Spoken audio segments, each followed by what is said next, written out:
Om Swastiastu. Kita sangat prihatin dengan terjadinya banjir bandang yang menerpa Denpasar, Badung, dan sekitarnya. Para pemirsa, waktu sekarang adalah dalam kalender Bali adalah sasih ketiga. Bahkan Ketua Bali menyebutnya sebagai ketiga kangkang. Ketiga kangkang itu memberikan penggambaran bahwa uh, musim kering dan panas nyaris tidak ada hujan. Sekarang hujan berlangsung deras dan kemudian melahirkan banjir bandang di Denpasar dan Badung, uh, menimbulkan korban, terutama bangunan dan lain-lain. Peristiwa ini mengulang kembali terjadi pada waktu Sasih Kapat bulan Oktober 2022. Pada saat itu juga bulan Oktober, Sasih Kapat, bulan yang terkering yang semestinya tidak ada hujan. Tapi hujan berlangsung deras yang menggambarkan memakan korban. Ya. Dari perspektif lingkungan, Bali telah mengalami krisis lingkungan. Rasio hutan Bali hanya 18%, padahal idealnya rasio hutan itu semestinya 30%. Kedua,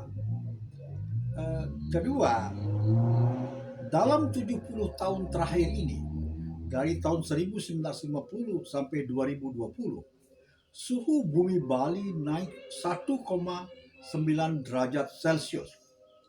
Padahal menurut kesepakatan Paris tahun 2016, kesepakatan yang dibuat oleh pakar lingkungan yang dikoordinasi oleh PBB, kalau sebuah wilayah di bumi ini kenaikan suhu buminya di atas 1,6%, maka wilayah itu akan mengalami kesulitan dalam melakukan adaptasi karena perubahan iklim, karena krisis iklim. Bali telah melampaui itu.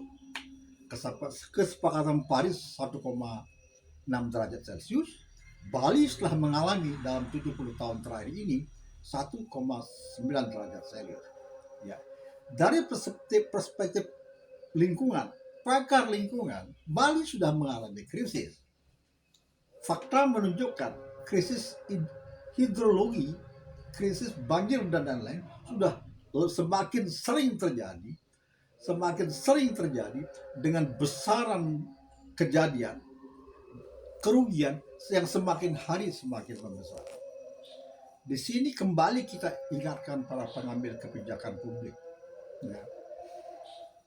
Keputusan pembangunan, proyek-proyek pembangunan dengan menggunakan cara kuno, cara konvensional yang memuja pertumbuhan ekonomi dan kemudian mengabaikan lingkungan, mengabaikan aspek sosial budaya harus ditinggalkan.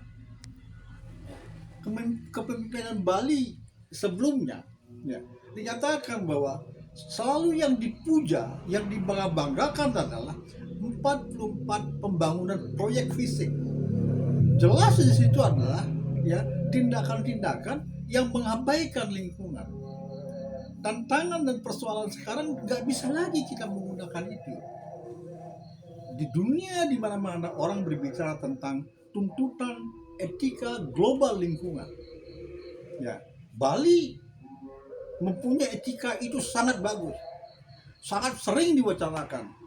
Trihita karana sumber kebahagiaan adalah kemampuan membangun keseimbangan kehidupan antar manusia dengan alam, dengan Tuhan itu sendiri. Ya, ya. Tapi hanya sebatas wacana. Ya. Ya. Fakta menunjukkan krisis sudah berlangsung, korban sudah semakin banyak. Tantangan dan persoalan sekaranglah waktunya eksekutif, legislatif memberikan prioritas lebih banyak untuk anggaran yang lebih besar dalam rangka penyelamatan lingkungan, reboisasi hutan, penyelamatan danau, penyelamatan daerah aliran sungai, pelestarian mangrove, ya, kemudian penyelamatan lingkungan garis pantai, terumbu karang harus diberikan dana yang jauh lebih besar. Pertama, kedua, penataan ruang. Ya, banjir besar diakibatkan oleh penataan ruang yang bermasalah. Perda eh, Perda yang mengatur dengan tata ruang Bali 2023 sampai 2043, jelas bahwa Perda ini punya kecenderungan kuat liberal kapitalistik. Begitu mudah mengganti, ya, sawah dan lain-lain menjadi industri. Ya, ini mesti dihentikan.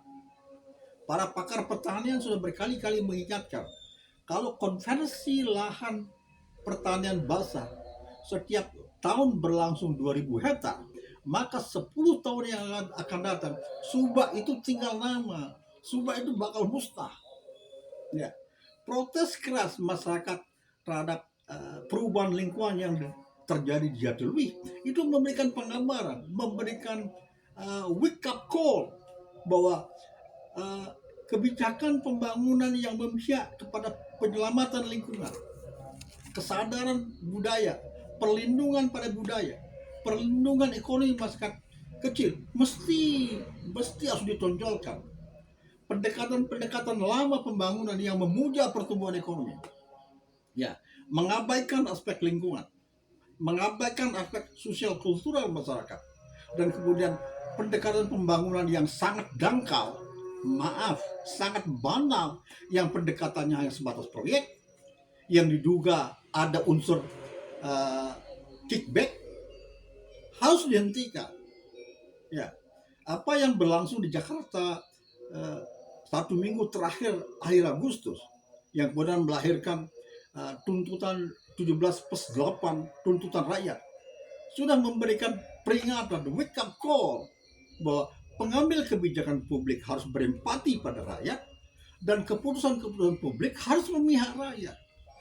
Ada tuntutan keras yang menggambarkan bubarkan DPR, itu memberikan penggambaran ketidakpercayaan masyarakat kepada lembaga ini.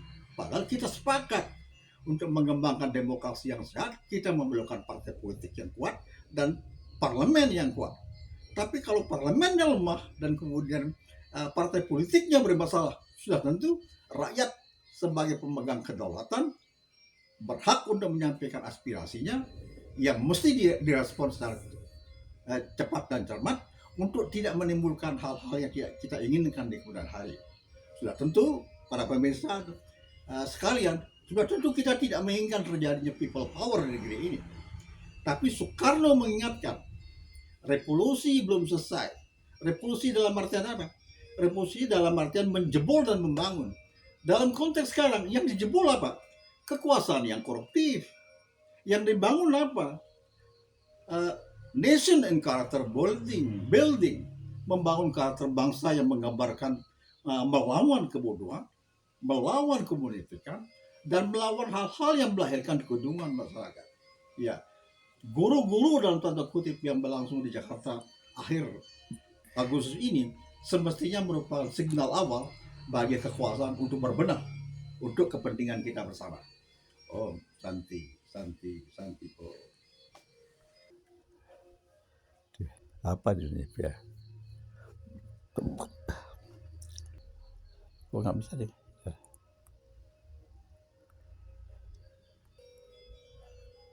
Iya. Semua japri ini. Mau nak barah dah teman. Ning